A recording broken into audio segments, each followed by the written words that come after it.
Our afternoon session will begin with a keynote speech followed by 2 panel discussions. For our keynote speech, we are honored to have with us Mr. Michael Correa, General Manager and Head of Asia Pacific for Westpac Banking Corporation.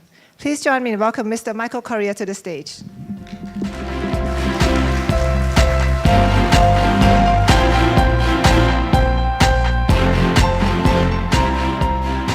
I think I need a little bit higher.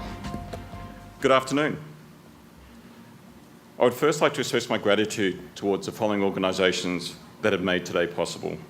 The Bank of Thailand for taking its leadership role, the Thai Bankers Association, the Association of International Banks, and the other organisations who are supporting collaboration through this Sustainable Banking Forum today.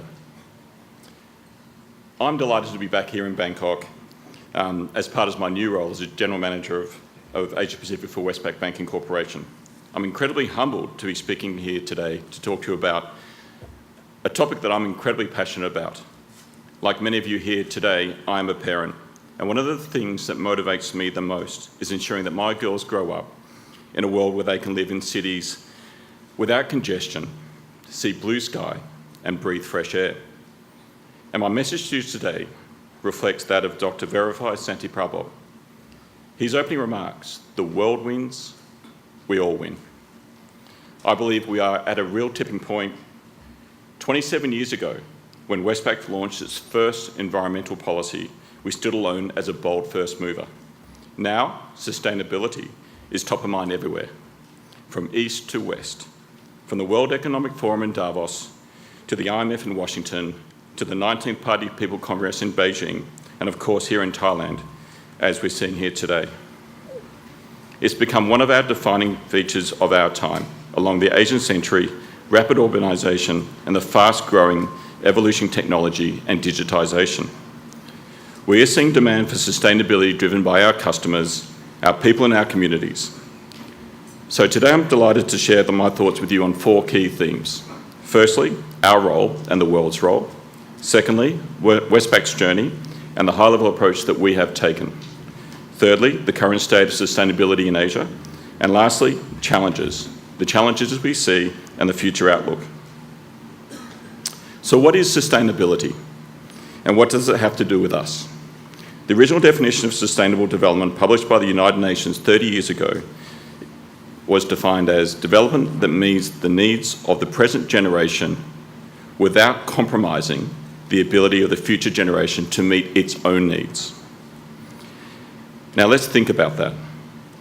There are many other definitions of sustainability which I think everybody just tends to use. The point I want to make is that through sustainability, though sustainability is often used to refer to environmental or climate-related changes, in reality it covers a lot more ground. It's about all the elements that go into building societies that will be fit for purpose in the future, from the environmental to societal, infrastructure like healthcare and education. In other words, we have a lot of work to do. This means, as institutions and as an industry, we have to think about sustainability holistically, not just, say, looking at how to finance a clean energy project, but standing ready to support a wide range of initiatives that have positive impact on the fabric of the societies that we live in, whether it's helping fund an educational system or developing more affordable housing. That's why at Westpac, we've taken great strides to develop both green and social financing programs. Of course, since sustainability involves societies, banks can't do it alone. Governments and regulators have a prominent role to play by shaping policies to encourage the adoption of sustainable standards and practices, and to help dispel some of the uncertainty and cost concerns that can hold back an adoption of a sustainable finance project. Investor involvement is vital, filling the demand side of the equation. To this point, earlier this year, Larry Fink, the CEO of BlackRock, sent a letter to the S&P 500 CEOs. He said, "A company's ability to manage ESG matters demonstrate the leadership and good governance that is so essential to sustainable growth, which is why we're integrating these issues into our investment decisions." And it's compelling to see that Thailand, as Southeast Asia's most sustainable stock exchange, sustainability reporting is not mandatory in Thailand. However, Thai firms outnumber their Asian peers in the latest DJ Sustainability Indices report. Another positive signal to the market earlier this month was the Thailand Stock Exchange joined forces with the Thailand Government Pension Fund to promote sustainable investment in a landmark cooperation. There is a lot of optimism. As part of the Paris Agreement in 2016, of which Thailand is a participant, which aims at the very least to keep global temperature rise this century to below 2 degrees Celsius, above pre-industrial levels, was a definite sign that sustainability is no longer about pledges or aspirations, but hard targets, and that we as banks, governments, businesses, and entire societies will be increasingly judged by in terms of our performance. These targets will present challenges, but they will also motivate different parties to action and create massive opportunities for banks and the global economy as a whole. I'll remind that phrase again. The world win, we all win. So what is the journey we've been on? I'd like to provide some details on how Westpac is approaching these sustainability challenges and opportunities. Remember, we've been doing this for 27 years. Hopefully giving you a bit of inspiration in the process. To quote my CEO, Brian Hartzer, we believe that as one of Australia's largest companies, we have a strong role to play in helping to create positive social, economic and environmental impact for the benefit of all. In other words, sustainability isn't just a concept or an aspiration. It involves real things for real people, and that person is on the street.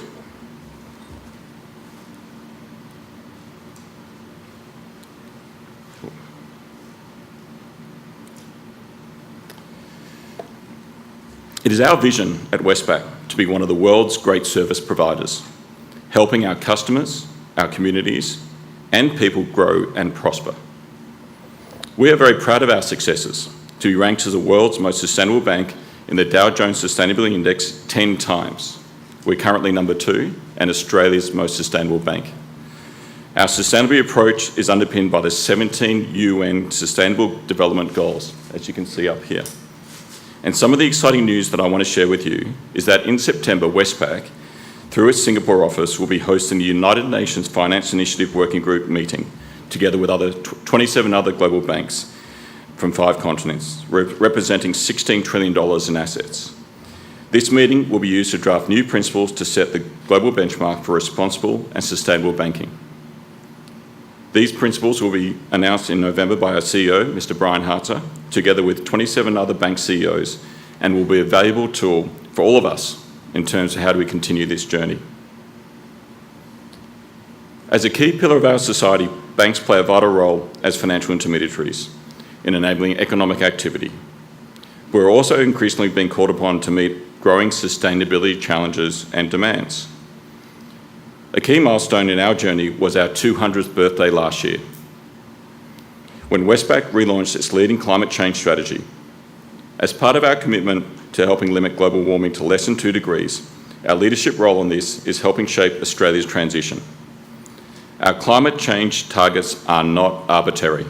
They are based on the current outlook for investment in climate solutions that are required to remain on a credible pathway to net zero emissions by 2050. These targets include raising lending target exposure to climate change solution to $25 billion by 2030. In addition, we want to facilitate up to $3 billion in climate change solutions by 2020, for example, green bond issuance and arrangements. I want to turn to renewables for a minute. We're also playing an active role in renewables, which are growing at a rapid rate. As many of you know, investment in renewables leads that of investment in fossil fuels. In just over a decade, concerted investment has increased the proportion of world electricity generated by wind, solar, and other renewable sources from around 5% to now close to 12%. And this is expected to rise exponentially over the next few years. And it's not just Europe. China leads the world in renewable investment. As we see this each day with our customers, as we work with many of our Chinese customers who are transforming their operations and investments.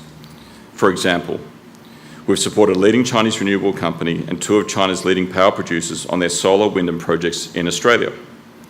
And I work with Australian companies. We're the leading financier of renewable projects across Australia. We've financed Australia's largest single state solar farm and one of the country's largest wind farms.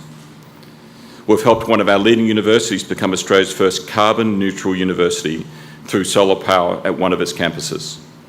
And last year, we provided funding commitments to support over 2,100 megawatts worth of renewable energy projects, enough to power 1.1 million homes in Australia. And this is part of our strategy to help Australia transition to a carbon neutral economy. Of course, it's essential that we practice what we preach. And as part of this, we're actively installing solar panels across all our branches in Sydney.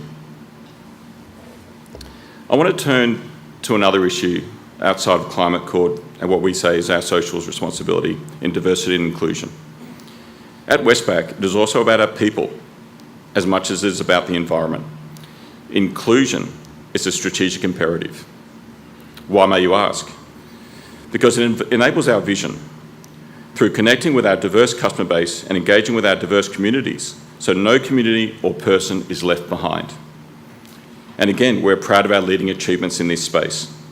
In our 200th year last year, we reached our goal of 50%, so 1 out of every 2 leadership position is occupied by a woman. 28% of our workforce identifies as from a non-Western background. I am one of those as well. Both of these reflect our diversity in our nation and why it makes sense for our organisation. Let me turn to Asia. Now, I hope to put some of these issues in a regional context. The green bond market plays a vital role in financing climate change solutions.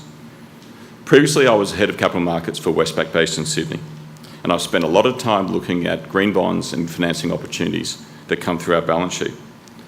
We've seen substantial progress in global bond markets over the last few years.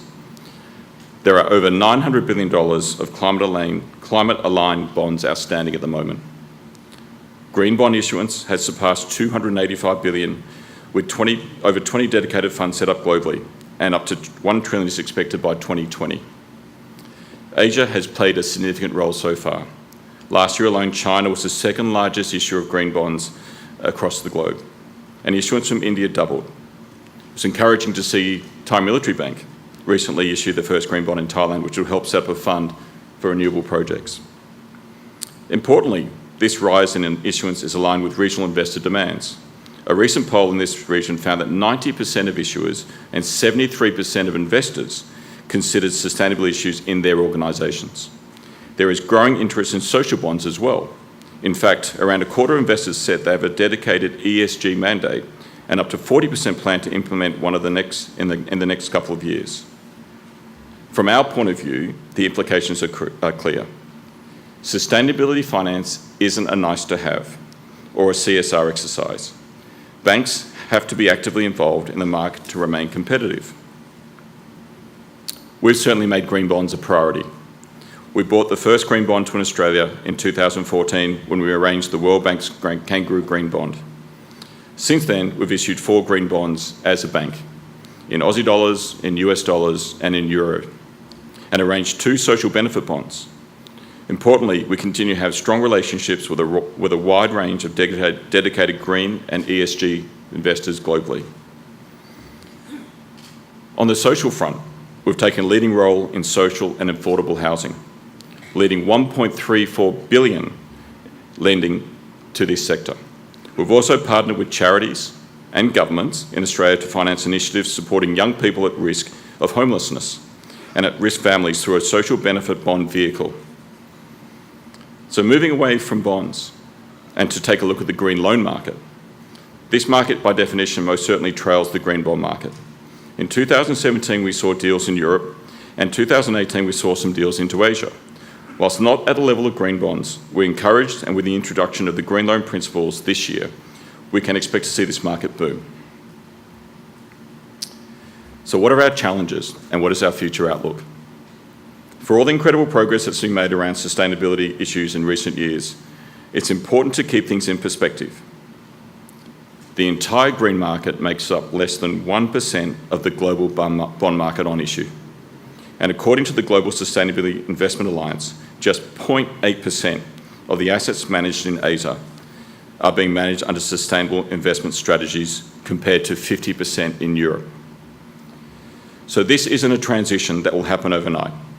Instead, we see incremental developments that create lasting change. And for that change to happen, it's important that sustainable finances addresses issuer and investor concerns about cost and performance. In the survey I mentioned before, for example, found almost 60% of borrowers say the cost to set up and the time needed to implement new borrowing structures as barriers to issuing sustainable debt. I challenge those companies to look at those costs.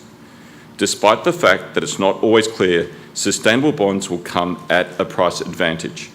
We should remember that sustainable bonds typically attract greater investor diversity and lead to better execution, which is important when markets are volatile. There are also significant issues around how sustainability is defined, assessed, and reported. Most companies and investors now recognise that climate change-related risks can impact financial performance. And initiatives like the Task Force on Climate-Related Financial Disclosures, or the TCFD, the Climate Bonds Initiative, and the European Commission are making great strides in encouraging companies to examine and quantify those risks. Yet research shows only a minority of companies are rising to this challenge.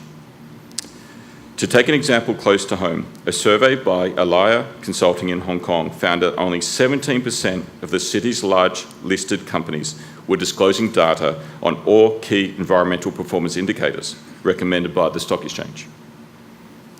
In pursuing sustainability, we need to recognise the realities of a region where markets are differentiated for development.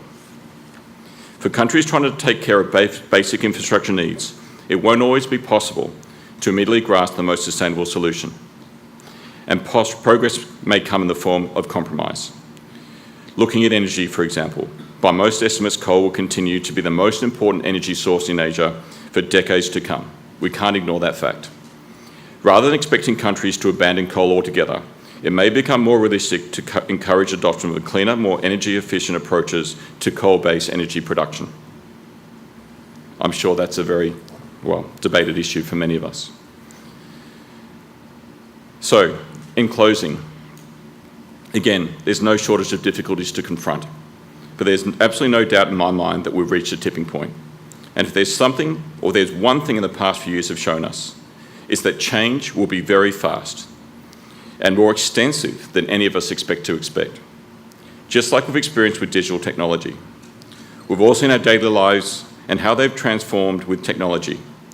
It's not always in a good way, because we can get email on our vacations now. In my view, that emerging technologies have similar potential to advance sustainability in this region and globally. As I touched earlier, two of the biggest challenges to growth of sustainable assets are data and costs.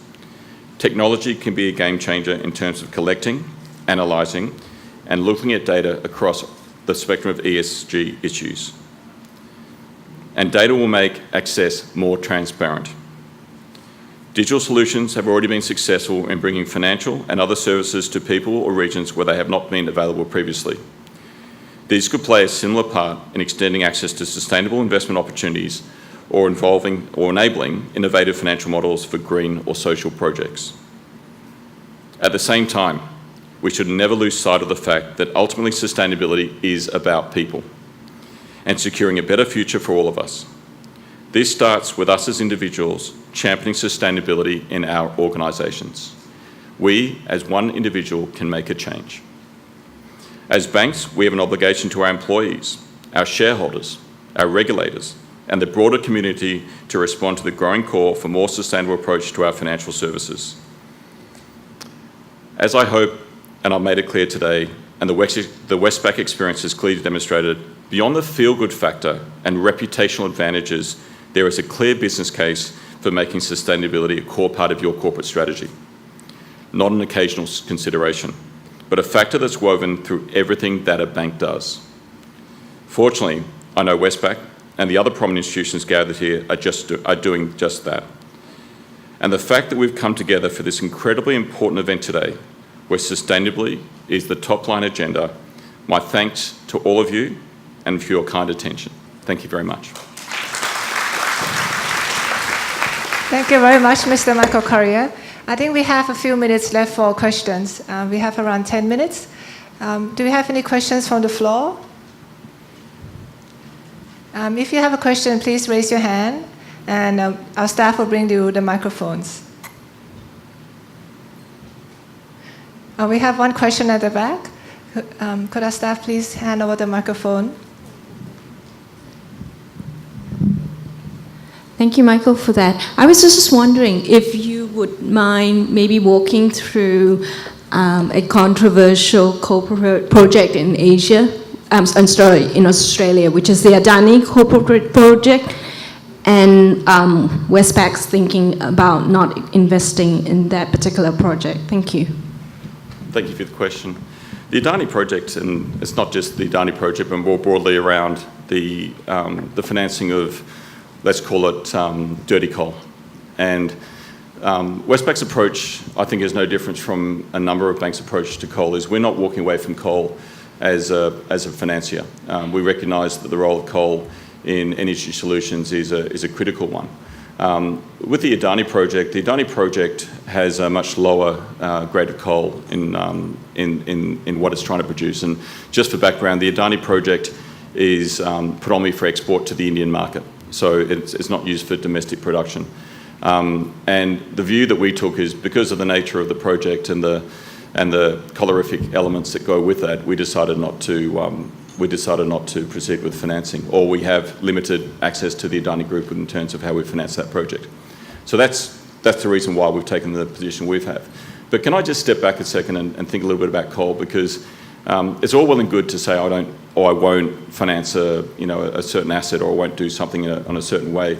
When you look at the Asian region, and I look at India or different markets which are energy deficient, I don't know how an organisation can turn away and say I can't help you.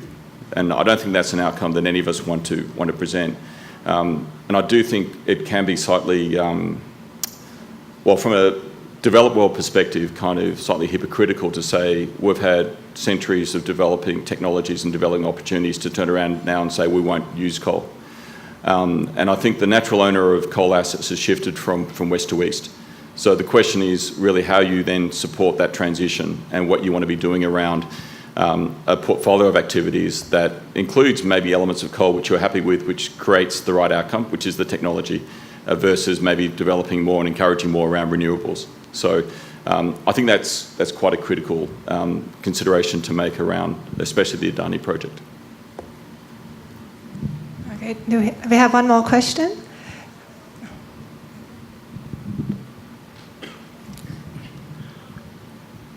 In Westpac, how do you measure the success of your sustainable banking in terms of net profit, or in terms of what?